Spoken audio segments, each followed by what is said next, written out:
Rê, muito bom. Princesa já volta, ela tem muita apuração de bastidor do Palácio do Planalto. A Renata vai contar para vocês exatamente como foi gestado e o que os aliados de Bolsonaro estão vendo deste ato. Antes, eu vou trazer também minha contribuição com essa fatia do bastidor. Eu fui tentar entender qual era o clima no Palácio do Planalto, inclusive entre os agentes da política e os militares, depois desse indulto concedido a Daniel Silveira, que, como o próprio presidente disse hoje, tem muito pouco a ver com Daniel Silveira e muito mais a ver com o fato de que Bolsonaro quer transformar o Supremo Tribunal Federal e sua ofensiva sobre a mais alta corte do país como um tema padrão, discussão na eleição, quiçá justificativa para adotar condutas que resvalam no manual do autoritarismo, segundo as principais publicações que tratam da morte, do fim de democracias liberais. Vamos falar um pouco, eu vou abrir para vocês aqui um pouco conversa que eu tive com gente que eu respeito muito, porque a gente trabalha na estratégia, na formulação de discurso, de personagens muito importantes do chamado Centrão, de partidos como o PP, de partidos como o PL, de partidos até como o MDB. E fui tentar entender um pouco qual era a visão deles a respeito do que aconteceu, porque essa gente, em outras crises, havia se colocado como uma espécie de muro de contenção, tentando amortecer o impacto do que fazia ou dizia Bolsonaro. Eu fui, então, tentar entender. E aí me deparei com uma longa e detalhada digressão a respeito do que, segundo esse estrategista diz, uma espécie de linha do tempo de como o Supremo foi ele próprio se colocando numa função de desestabilização da democracia. Remontou lá o mensalão, dizendo da criação da teoria do fato, que foi o que levou à condenação de várias pessoas, uma tese nova, Joaquim Barbosa, o patrono. Passou ali por outros episódios ao fim da Lava Jato, Lula livre, e agora dizendo essa ofensiva, que a grande questão, a semente os aliados de Bolsonaro dizem que o inquérito que investiga as fake news é um inquérito ilegal porque nasceu de ofício. O próprio Supremo Tribunal Federal, não um, não dois ministros, mas o colegiado por unanimidade entendeu que ele é legal, sim. E a palavra sobre a constitucionalidade no Brasil é do Supremo Tribunal Federal, é assim que funciona no Estado Democrático de Direito. No fim dessa longuíssima digressão, ele disse, olha, o presidente, então, foi ousado. O presidente foi, para usar a palavra exata que ele usou, macho, arrojado. Por quê? Porque colocou ali, deu um truco, e o ato dele é absolutamente legal. Como eu contei para vocês agora há pouco, tem tecnicalidades que poderiam ser exploradas. Mas, de novo, Bolsonaro foi eficiente nesse checkmate, já que esse checkmate vem por um instrumento que está previsto no ordenamento legal. Por que eu estou contando para vocês essa história? Porque é preciso entender que esse raciocínio de puxar o Supremo para um embate pegou uma ala, pelo menos, que pensa a estratégia do governo por meio do Centrão. E esse embate vai ser alimentado pelo presidente Bolsonaro daqui em diante. A grande questão é, além desse núcleo duro do bolsonarismo, esse um terço, pouco menos do eleitorado, que sim, pensa inclusive como Bolsonaro e que historicamente no Brasil chega até a ser relapso com a condenação da ditadura, de regimes de exceção, se além desse núcleo duro mais gente aposta ou vê validade numa relação tão conflituosa ou numa tentativa de solapar o poder da mais alta corte do Brasil. De novo, a gente vai trazer a reação do Congresso para vocês, mas há uma movimentação de diversos atores. E para os aliados de Bolsonaro, o presidente foi arrojado, ousado e deixa claro que vai questionar a atuação do Supremo Tribunal Federal como parte da política no Brasil, no que está sendo chamado de ativismo judicial, vai transformar isso numa peça fundamental de sua campanha. Vem para cá, Renata Agostini, com informações também sobre o que ela ouviu de dentro do Palácio do Planalto. Rê. Pois é, o que a gente tem nesse momento é uma avaliação de aliados do presidente, de auxiliares do presidente, que independentemente do desfecho jurídico que se tenha, então sabe-se que a partir do decreto presidencial haveria uma reação, inclusive que já se concretizou, né? Ou seja, ações que foram até o Supremo Tribunal Federal questionando o ato, questionando o decreto. E desde ontem, diversos juristas apontando problemas ou defendendo o ato do presidente Jair Bolsonaro. O fato concreto é que já se sabia que um debate jurídico se iniciaria a partir da edição do decreto. A avaliação de aliados do presidente é que não interessa, no fim, o desfecho, se o decreto vai cumprir o seu objetivo ou não. Claro que eles querem que cumpra o seu objetivo, mas não interessa se, no fim, de fato, o mandato de Daniel Silveira será preservado, se ele poderá concorrer a novo mandato ou não, né? Todo aquele debate, se ele estará elegível. Por quê? Porque o objetivo político será cumprido de qualquer maneira. Gente, é importante ficar claro, isso não se trata de uma avaliação minha apenas, mas os aliados do presidente, auxiliares do presidente, gente próxima de Bolsonaro e que acompanhou o debate sobre essa reação ao Supremo nas últimas semanas, faz essa avaliação de forma cristalina. Então, o que eles me dizem? Olha, não é a questão do Daniel Silveira, primeiro ponto.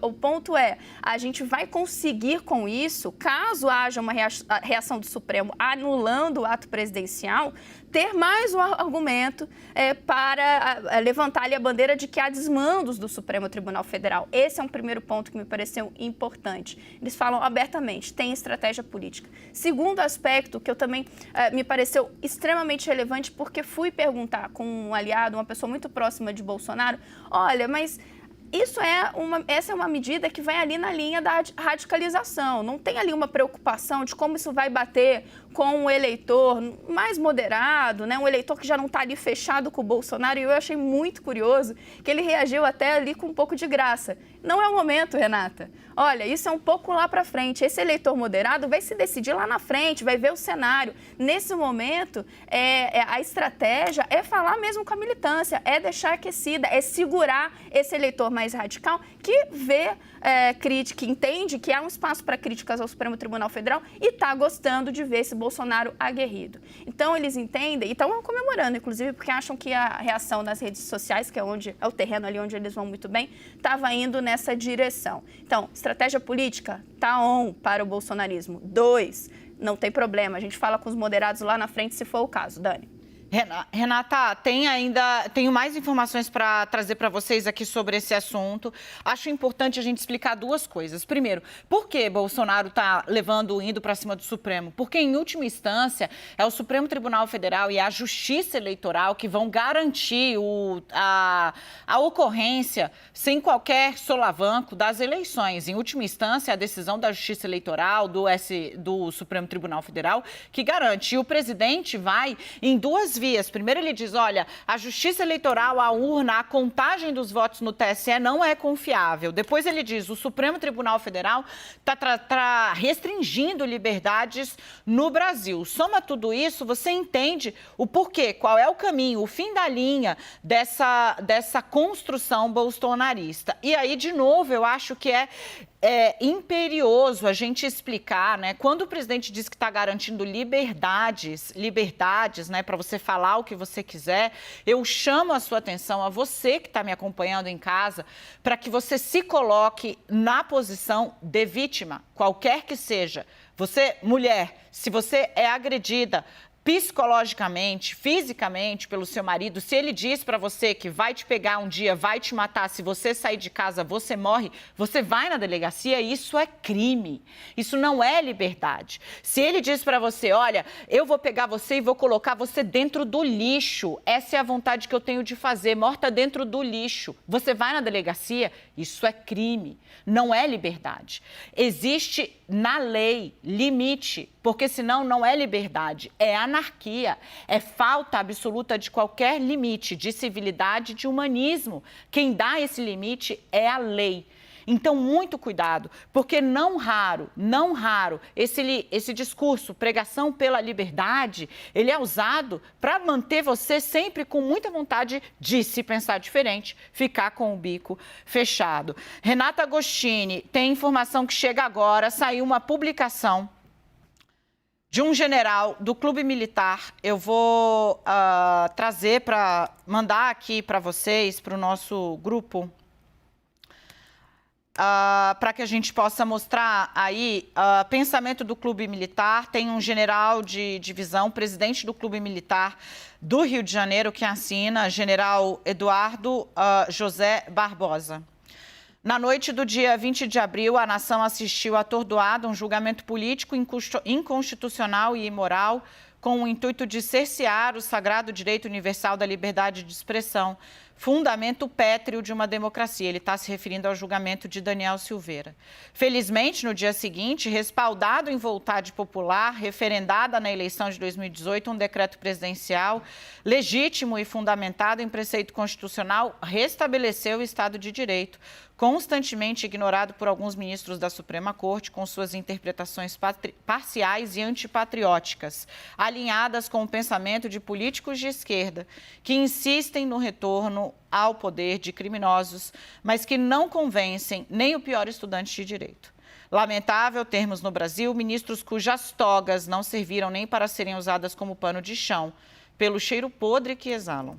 Parabéns ao Brasil por comemorar 522 anos de descobrimento com renovada esperança de que a verdadeira democracia há de prevalecer. Brasil acima de tudo, que é o lema da campanha do presidente Jair Bolsonaro. Obviamente, esse artigo é de um militar da reserva, né, o que a gente chama ali de alguém que está fora.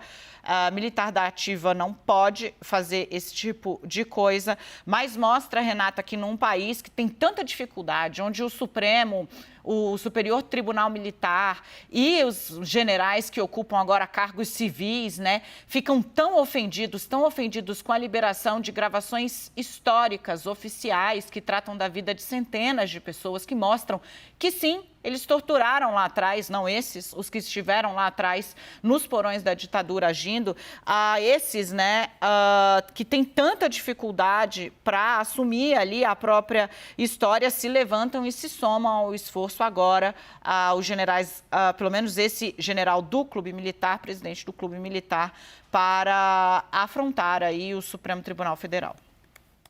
O Clube Militar não tem faltado a dar esse apoio externo aos intuitos ou ao pensamento que fica manifestado pelo presidente da República ou pelo governo federal.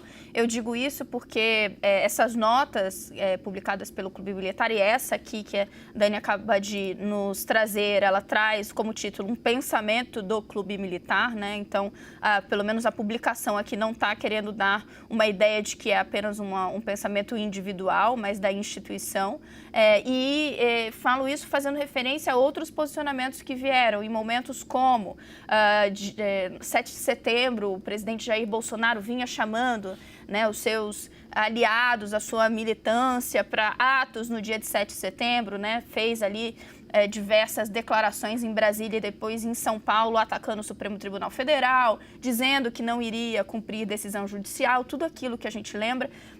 Às vésperas, o Clube Militar fez uma manifestação, também se manifestou a favor da votação e ali com palavras também bastante duras, quando havia ali, às vésperas da votação da PEC, que poderia colocar, né, o voto impresso e que foi derrubada pela Câmara dos Deputados, mas também se posicionou, dando então suporte ao desejo e ao intuito do presidente Jair Bolsonaro. O Clube Militar não tem falhado. Agora, ainda que esse comportamento seja legítimo, né? O pensamento, então, do Clube Militar, da caserna, o Bolsonaro tem uma ligação muito forte com os militares, eu quero chamar a atenção aos termos, e é esse o ponto que merece nota, porque a forma como eles colocam, né, os ministros cujas togas não serviriam nem para ser usadas como pano de chão pelo cheiro de podre que exalam, chama muito a atenção a forma como eles querem se posicionar e não querem esconder, né, os ataques que fazem ao Supremo Tribunal